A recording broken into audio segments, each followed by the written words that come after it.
Hello, dear viewer. Today, I have prepared for you a story that will not leave you indifferent. Imagine a house where people whose relationships are more complicated than any labyrinth are gathered around a table, 3 wives and their 3 husbands, each with his own story, dreams, and fears. And the only one missing is Claire. This is the story of how they try to find a balance between love, trust, and freedom.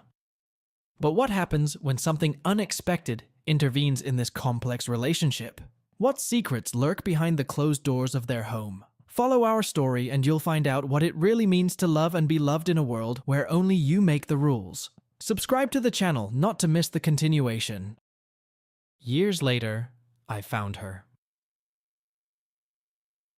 Chapter 1. At my kitchen table sat a rather somber group of people. My 3 wives, Amber, Kathy, and Heather, and their 2 husbands, Mark and Jeff. The only one missing was our second wife, Claire. She was also my lawfully wedded wife. If that sounds complicated, it was. Polyamory wasn't as shady as it used to be, but we were still very careful. Careers could be ruined, family relationships strained or broken because they couldn't or wouldn't understand. That's why we were so careful. And if any of us got involved with someone outside the group, it could damage the infrastructure to the point of total breakdown. We had rules. One of the main ones was that if you wanted to bring someone else into the group, they had to be thoroughly vetted and the rest of us had to make sure they were a good fit. And you absolutely, under no circumstances, did not, under any circumstances, do anything with anyone outside the group. All sorts of considerations had to be taken into account, one of the main ones being the health of the group. Since we had all been around each other at one time or another in some combination, if one got infected with something, sooner or later everyone got infected. Our marriage didn't start out that way. Claire and I were married for about a year before she started talking about the polygamous lifestyle. She left articles lying around everywhere, and one day I came home and saw a copy of Ethical Girl on the coffee table. I read it. The woman spoke intelligently and lucidly about the virtues of this lifestyle. Then Mark, Heather, Jeff, and Katie started to come around. Not that Claire insisted on it, but she hinted rather insistently. Still, it took almost 2 years before they wore me down. I went into it with a promise to Claire that any time I said stop, it would be over and we would be monogamous again. Jeff and Mark were bi, as were Katie and Claire. Amber and Heather were straight, as was I, although I think Heather was considering it. Amber lived with us, Kathy lived with Jeff, and Mark lived with Heather. It was all mostly for appearances. The couples changed weekly. Sometimes Amber ended up with me, sometimes Heather. Occasionally Kathy, and of course my wife Claire. Now I highly doubted she'd be able to come back. In some respects, it was very good. If you wanted to do something, you knew who to call. Amber and I loved being outdoors, and we made sure to get out and camp at least 3 times a year. She also loved kayaking and fishing. We introduced Mark to fishing, but he decided he liked fly fishing best, while Amber and I caught whatever we could get our hands on. He and Mark even hunted, but that was enough for me as a youngster. I still enjoyed going to the shooting range to shoot skeet and targets. Amber wouldn't stop talking about skeet shooting, so most of the rest of us tried it. Now it was Amber, Mark, Heather, and me. They even bought their own guns. 2 28-gauge over-ander for the ladies, my 1100 pom-pom, and Mark bought a very ornate 20-gauge double-barrel, complete with rabbit ear hammers. The guns were stored at my house. Heather was the most urbane. She knew where the trendy restaurants were, where the latest gallery had opened, and anything that was current at that second. If you wanted a night out in any of the styles, Heather was your girl. Jeff loved woodworking and trade shows. I think his Lowe's card was adorned with a gold stripe. I had the largest house and lot, thanks to my late grandmother, and I gave him the use of one shed for his hobby and storage of his tools. The man had a lot of tools. I helped him from time to time if a heavy load needed to be lifted. He built my dining room set, a bedroom set for the guest room in my house, and a huge closet for Amber. I tried several times to talk him into the business, but he wasn't sure he could make a living and wouldn't do it. My wife was not an adventurous person, unless it was somewhere in the tropics and involved a 5-star resort. Then she was in complete agreement. Last year, we went on vacation as a group to one such resort and had a pretty good time. There were a few unpleasant moments. Claire got a little tipsy and flirted with a stranger so much that he was sure she was going to spend the night in his hotel room. He was a little annoyed when the group swooped in and took her back to the villa. She was hungover and apologized. I didn't talk to her for a while and the other ladies gave her hell. "You almost screwed up last night, girl. It took you 2 years to talk your husband into it, and you almost ruined everything. If you want weird, find it. But be warned, if you do, and we find out, you're out. No second chances. And as angry as we are, you better think about your husband. He'll dump you in a minute and the group will be gone, so we're interested in your behavior. Don't ruin a good thing." She must have seen the writing on the wall and stayed exclusively with me for the rest of the trip. She apologized. I clarified my position, and we put it behind us, I thought. Now it seems that wasn't the case. The guy wanted to object, but Mark was 6'3" and a gym junkie, and Jeff had his own set of muscles from his hobby. It was unlikely either of them had ever fought anyone in their lives. I, on the other hand, was a wild child who knew that when you fight, the only rule is to win. My height was 170 centimeters, and I wasn't fat. He kind of ignored them, but he recognized something about me and backed off. I carried Claire into the room and put her on the bed. She passed out after a few minutes. The next day, I had almost nothing to talk to her about, and the girls gave her hell for getting drunk and doing something stupid. She never apologized to me, but tried to show me she was remorseful. I don't think she had more than 2 drinks at a time for the rest of her vacation. And now, Heather thought she was cheating. How sure are you? She looked at me sadly. Not 100%, but pretty close. She disappeared for a couple of girls' nights out. Then she started skipping work, taking long lunches here, leaving a couple hours early there. I checked and she wasn't with any of us. You didn't notice anything? Not really, but then again, she's not here that often or that long with any of us. So it could have been pretty easy for her. Jeff asked me what I wanted to do. Remember the last time she did something like that? She didn't go all the way and do anything with him, but that was because we found out about it early enough. I think I'm going to call some friends who do surveillance. I'll tell you what, if she's flirting with someone on the side, I'll leave her, which means I'll leave the group. You were her friends long before she was with me, and I don't want to ruin that dynamic. Besides, the lifestyle is starting to get me down. Either way, I would have left a long time ago. It shocked them and silenced them. It took them a long time to convince me to try it, and I personally thought I was a fool for agreeing at all. I was desperately afraid that I would lose her anyway, and I thought that if we experimented a little, she would get tired of it, and it would be just the 2 of us again. I wanted to start a family and she wasn't thrilled with the idea. Maybe it was time to end it. Don't do anything rash, Jake. We don't know anything yet. Her physical infidelity really has nothing to do with it. Why haven't either of you had children yet? There was an awkward silence before Heather spoke. We made a pact. Neither of us were going to have children until we were 30. That made it easy. I want each of you to look me in the eye and tell me why this didn't come up in conversation when you were trying to talk me into it. Did any of you ask me what I thought about waiting at least 4 more years before starting a family? The silence dragged on before Jeff began. We were afraid it would interfere with your acceptance of our lifestyle. Besides, Claire told us she finally told you, and you were fine with it. Once again, Claire lied to the group. A strange thought visited me, and I forced myself to ask, "Tell me something. When you girls decided it was time to have kids, did you intend to have them with your spouse, or did you just get lucky?" There was a very long, very awkward silence that did me no good at all. Finally, Heather spoke up. We girls talked about it and decided that the first time would be exclusively with our husbands. Then we thought we could share to bring us closer together. They all kind of froze in anticipation of the explosion, and I didn't disappoint them. "Fuck you, son of a bitch, god damn it, get out right fucking now!" Heather and Katie were already halfway to the door. Mark pretended as if he wanted to say something, but hesitated. I always liked Jeff better, and he thought I'd be nicer to him. "Jake, calm down. I didn't realize you weren't on board with the plan. I don't think Mark was, and I know I wasn't. But from the looks on their faces, the girls knew.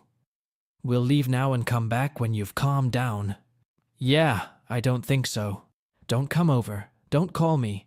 If I want to, I'll call you. I'll be staying at my house this weekend, alone. Tell Claire to go ahead. I know she's supposed to be with Mark this week. When she hauls her ass in, let her know the situation has changed. If she comes back to me, she comes back to me. No one else. Make sure she understands. And make sure she understands that it's not written in stone. A few sighs. I guess it didn't go the way they had planned. I was ready to give up that lifestyle as it was.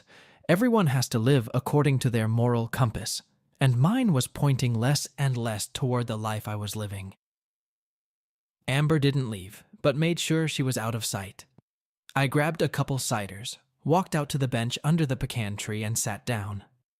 I was still there when it got dark, and Amber opened the kitchen door, shedding light on the backyard.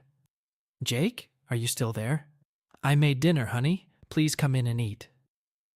Amber was the youngest, at 22 when most people were 28 or 29. She was as sweet as could be, but she didn't graduate high school the best. In fact, she didn't graduate from high school at all. When I found this out, I gave her no choice and put her in an adult school. I didn't want her to have a high school diploma. I felt it was important for her to get a real education. I coached and mentored her, and the rest of the group helped her. She was the valedictorian of her class and thanked me by name in her speech. Her diploma hung in a frame Jeff had made for her out of cherry wood. I decided I was hungry, and we ate in silence. When I finished, I thanked her for the food and asked her one question. "You're the only one who isn't married in our group. Where did you enter the paternity lottery?"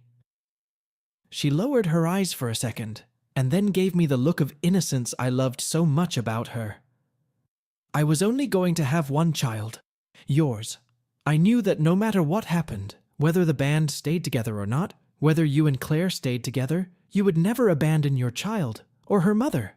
Why me? Because you're the best of us, Jake. You're the one who takes care of everyone. All the other girls told me when we had our bachelorette party that after the first child with their husbands, you'd be the next. You know that if I ever do anything to either of them again, it'll only be under protection, right?" A tear rolled down her cheek. "That's what I thought too. Let me tell you this. If you and I end up in the same bedroom again, you don't have to worry. I will never try to lure you into a trap like that. Never. Do you understand?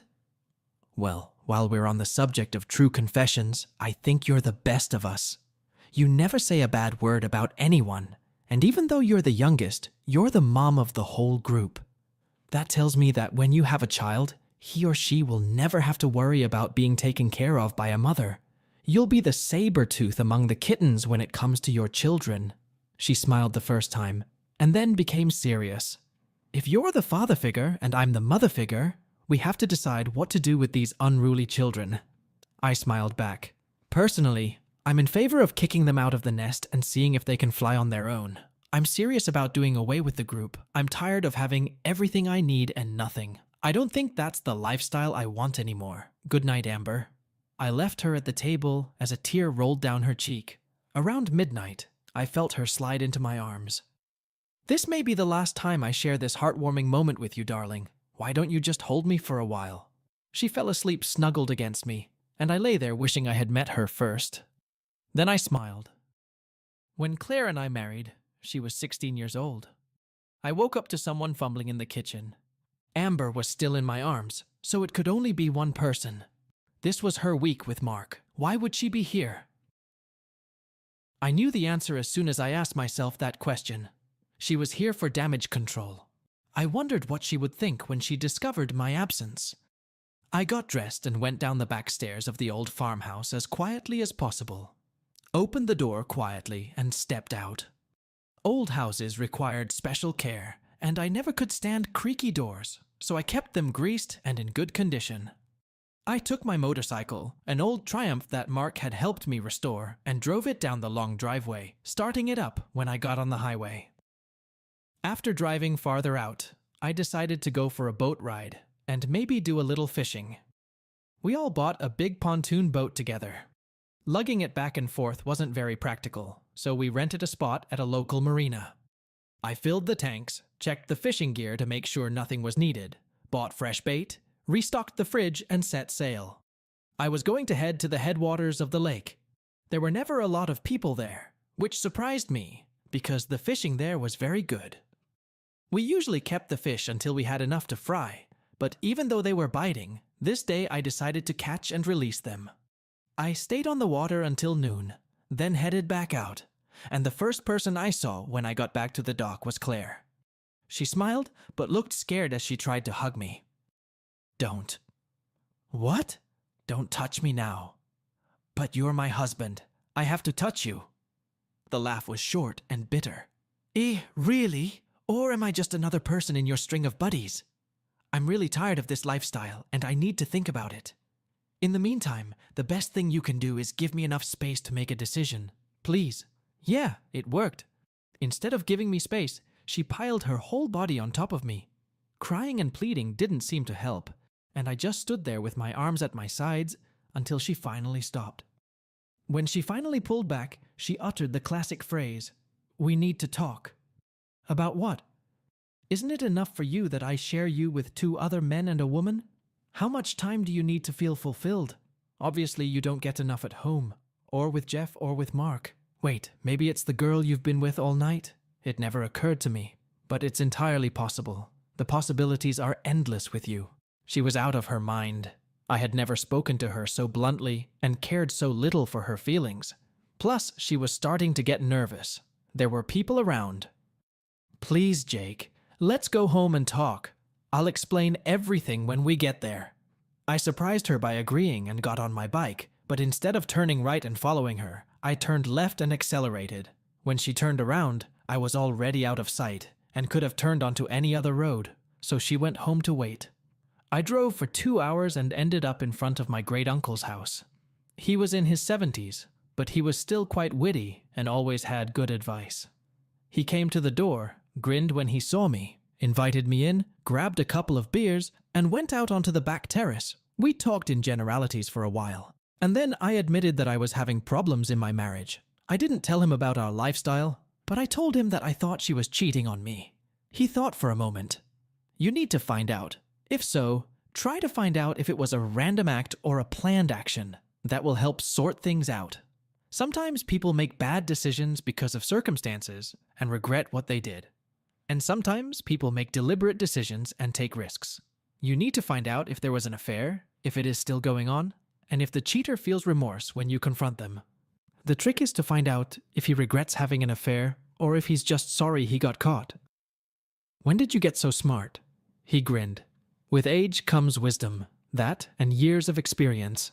I'm glad you're old enough to realize that. We sat in silence for a few more minutes before he spoke again.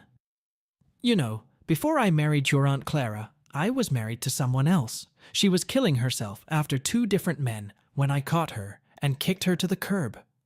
Not because I didn't love her, but because her act was premeditated. It was planned. I was single for 4 years before I met Clara. I thought the sun and moon rose and set because of her. And then she cheated. It shocked me. Clara was the most loving and honest woman I had ever met. He continued. I think, given my history, you're wondering why we stayed together. It was a drunken one-time mistake. One day when I wasn't home, she went to a bar with her sister for a 1 drink. Her sister stayed, they continued drinking, and she ended up in the backseat of some asshole's car. When she realized what she was doing, she tried to get out of his clutches, but in vain. And then he threw her out of the car. I can't imagine the pain it took for her to tell me this, but she did. She left and went back to her mother's house. We were separated for 5 months before we got back together. Like I said, it was one time she was drunk and told me as soon as I got home. It was hard for a while, but then she never drank another drop of alcohol. She never spoke to her sister again. I guess it was her hobby to take her friends out on dates and get them to the point where they ended up in someone's back seat. About a month after this incident, 3 women jumped her and beat her up pretty good. Broke her nose. When it healed, she was no longer as beautiful as she used to be.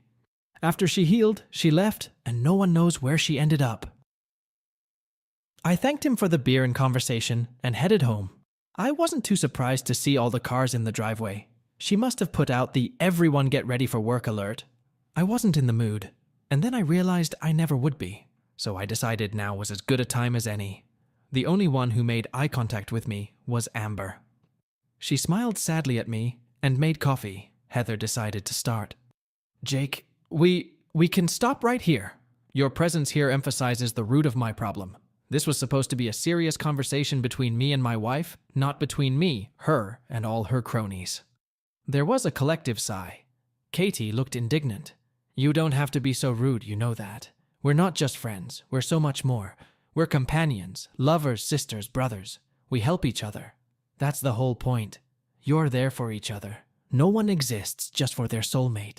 Face it, you're all doing this because you're afraid of being alone together. You have no solid footing. It's just shifting sand. I sighed. I know I have no right to judge you. After all, I was one of you, but I made my decision on the way here, and I realized I've been coming to this for a long time. I'm not happy, and I won't be happy until it's just me and one other person. Someone who can't run off to someone else if I get on her nerves. I think that's the part of a relationship, getting on each other's nerves, but knowing you have to stay and deal with it. You can't say that. I looked at Claire. Claire, how many nights have you spent in our bedroom this month? Enough. Enough for who? Not me. You've been home, or in what should be your home, 8 days this month, and today is the 27th. Even if you spent the rest of the month with me, that would only be 11. 11 out of 30. That's not marriage. Not for me, anyway. But we had a commitment. At first, we had commitments to each other. Do you remember them? Maybe standing in front of your friends and family with me, and the preacher might give you some thoughts. We've already discussed this. This type of marriage is outdated. Many more years will pass, and marriages like ours will become mainstream, and no one will condemn them. That's probably what's going to happen. But even if it becomes mainstream, it still comes down to choice. What happens if couples refuse this lifestyle? Will you force them to? You all know that will never happen. Maybe sometime in the future when dinosaurs like me become extinct. I suspect that will happen very, very soon. Heather voiced her opinion. We all love each other, Jake. I love you, just like I love Mark and Jeff. It makes us stronger. Have you heard the expression divide and conquer? That's exactly what we do, sharing time with other people and overcoming none of the obstacles couples face. Have you ever thought, how I wish I was with my spouse today, when you were with your lovers? And despite all the fancy descriptions, that's exactly what we are. We are lovers. We may feel sympathy for each other, but deep down we don't love each other. At least that's not my description of love. Immediately, protests followed. I just let them chatter until they ran out of steam. When they fell silent, I changed direction. Mark, Jeff, this is for you. If your wives came to you right now, today, and said they were tired and wanted to be exclusive again, would you be able to? I ask because you are a little different from me and enjoy moments with each other. Would you be able to lie next to your wife every night and not fantasize about having a good night knowing you'll never have it again? Kathy, how about you? Could you be exclusively with your husband and not fantasize about anything else, knowing that you are deprived of that for the rest of your life? The silence dragged on until Mark finally spoke, but we don't need that. I'm happy with the way things are.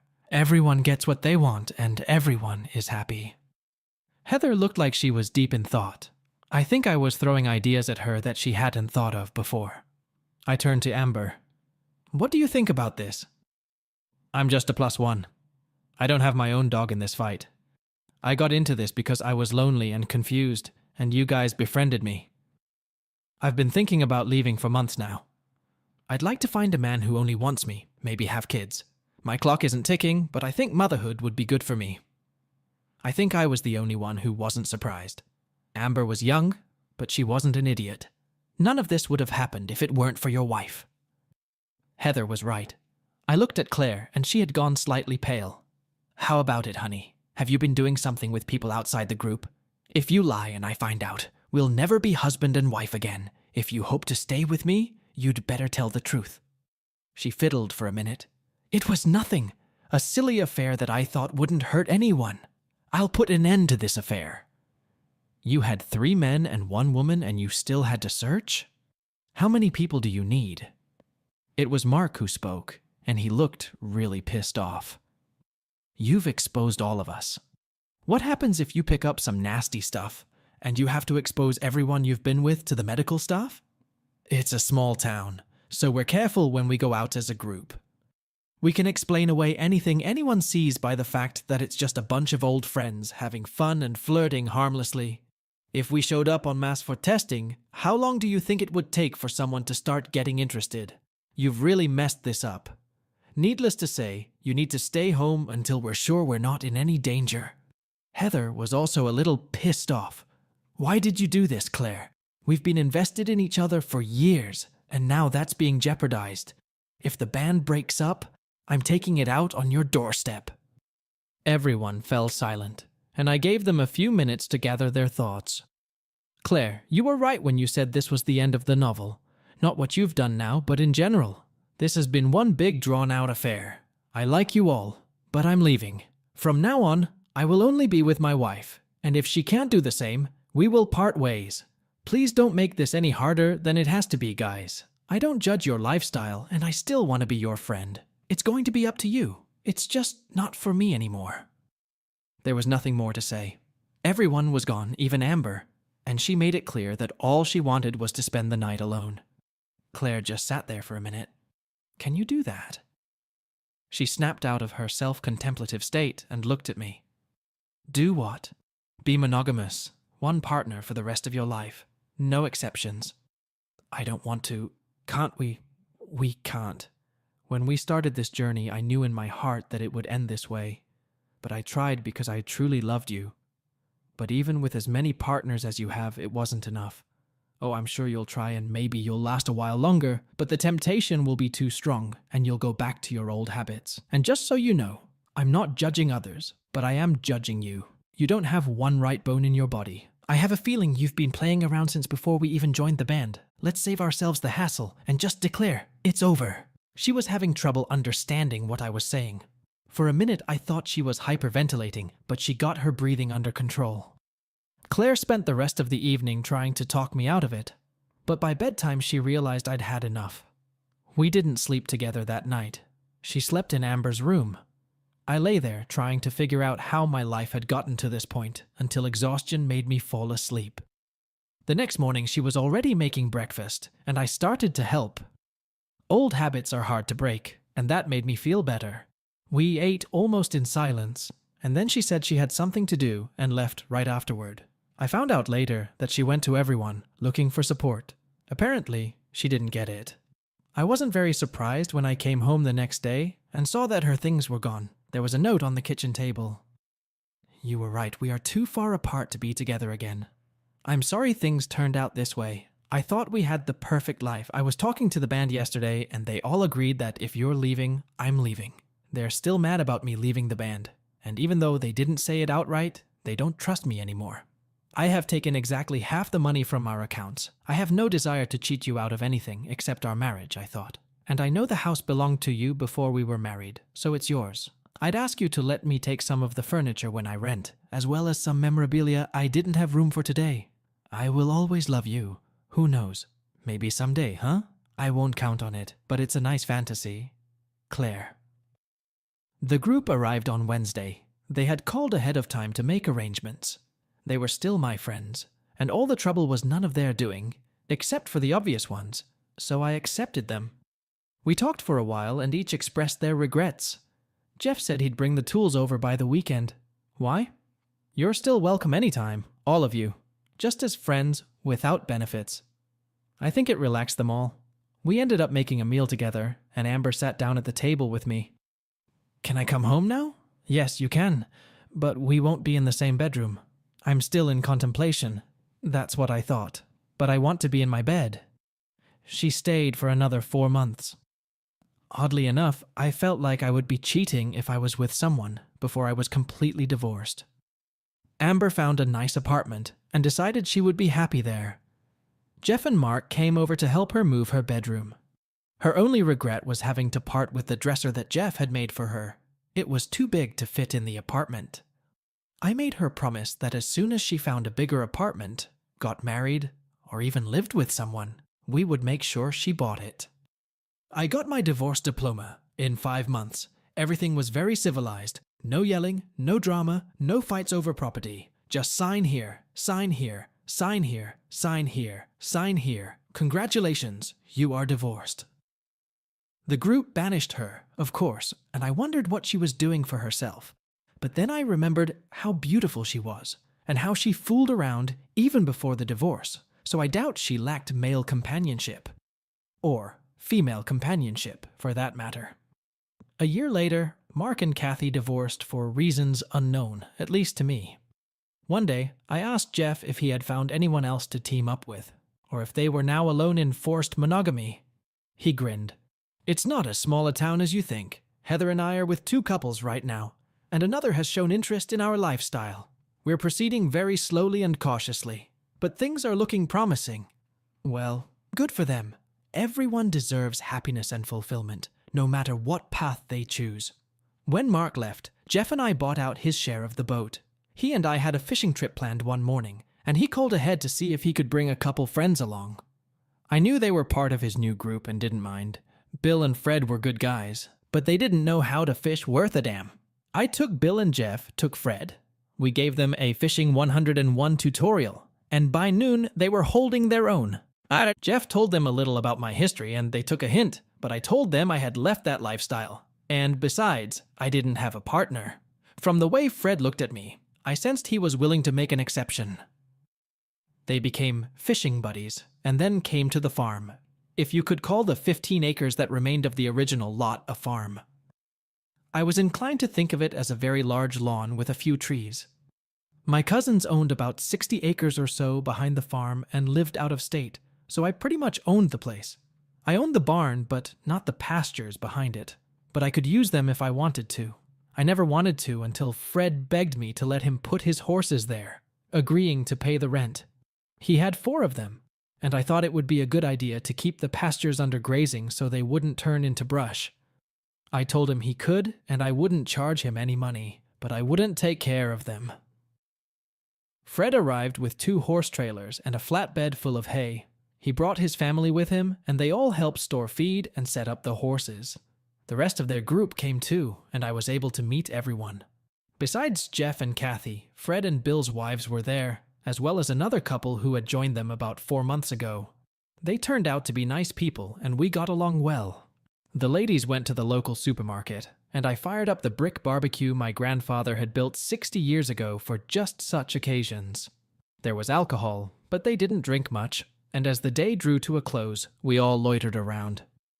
Fred's wife, Sarah, happened to be next to me, and after a little conversation asked if I knew Claire Wilson. I was married to a woman named Claire, but that only lasted 6 years. As far as I know, she's gone. Do you know why? Not really. I didn't even know she'd moved until I was told later. If it's the same person, and I think it is, would you like to know why she moved? Not if it's going to depress me. I hope she's doing well, even though we've gone our separate ways. There was no hate at the end. At least on my end. We just reached a fork in the road, and she went left and I went right. She remarried after you, and she and her new husband were part of a group I was a member of. They didn't last a year before they disappeared. They weren't like us. I'd categorize them as something else rather than polyamorists. Things got out of hand when they gave us a little gift, if you know what I mean. It wasn't particularly nasty and was easily cured with a couple drinks, but because of what we had to go through, we voted them out. They didn't take it very well. The band broke up after that. A few months later, we met Jeff and Kathy, and then they brought Bill and Martha. We've been together 18 months now. Stan and Chloe are our newcomers. Tell me, do you ever miss it? Believe it or not, I like that sometimes. Not necessarily some bedtime stories, although that was great for the most part, but the feeling of being part of a close-knit group of people who you know have your back. You guys seem to have that, and I'm happy for you. It's just not for me anymore. She grinned. Well, if you ever change your mind, I have a sister. You'll be the first person I call. As they were leaving that evening, she informed me of something else. I need to tell you something else about Claire. I wasn't sure until I found out what kind of guy you seem to be. Claire and her husband joined a group of the very same people. A big group. Things got out of hand when a new woman showed up, without her husband. He wasn't happy when he caught her and burned the group to the ground. He had pictures and recordings that he put on the internet. There were some pretty powerful people in the band, and when they were exposed, it cost the couple their careers. Claire's new husband was the one who brought her into the band, and they became very uncomfortable. The pressure became so intense that they divorced. You should know that Claire is back home. I've been talking to her, and she's in intensive therapy, private sessions and group sessions. Her condition seems to be improving. Just thought you should know if you see her suddenly. I thought about it after they left. Claire was preoccupied. I checked her out, and the profile matched. I don't know if it can be cured, but I wished her the best. At the end of the first part of our story, we left our heroes on the threshold of important changes and decisions, fateful not only for their personal lives, but also for their entire extraordinary family. Making the decision to leave the polyamorous relationship in which they have lived for so many years requires not just courage, but deep self-awareness on the part of our heroes. They are faced with a difficult choice between an established bond and the possibility of moving on into the unknown in search of their own truth and happiness. The story of Jake and his family is not just a tale of polyamorous relationships. It is a story of finding oneself, of fear and fighting prejudice. It shows how difficult it is to find a balance between the desire to be happy oneself and the need to think about the happiness of loved ones. The situation with Claire, who may be seeking comfort in the arms of another, calls into question the whole structure of their relationship and makes Jake wonder if it is time to change the rules of the game. Psychological analysis of the character's behavior shows that the outward well-being of their lifestyle hides deep inner conflicts and uncertainty about the future. Attempts to save face and protect themselves and their loved ones lead to the fact that the truth remains untold and the problems unresolved. Our story continues, and in the next installment, we will learn what decisions Jake and his family will make and what consequences they will entail. What lessons will the characters learn from their experience, and how will it affect their future lives? Be sure to subscribe to our channel so you don't miss the sequel. And if you want to know more, the full story is already available on our Patreon. What is Happening reminds us that each of us faces a choice to follow a familiar path or to dare to change in search of harmony and true happiness. Sometimes, in order to find yourself, you have to let go of everything you are so used to.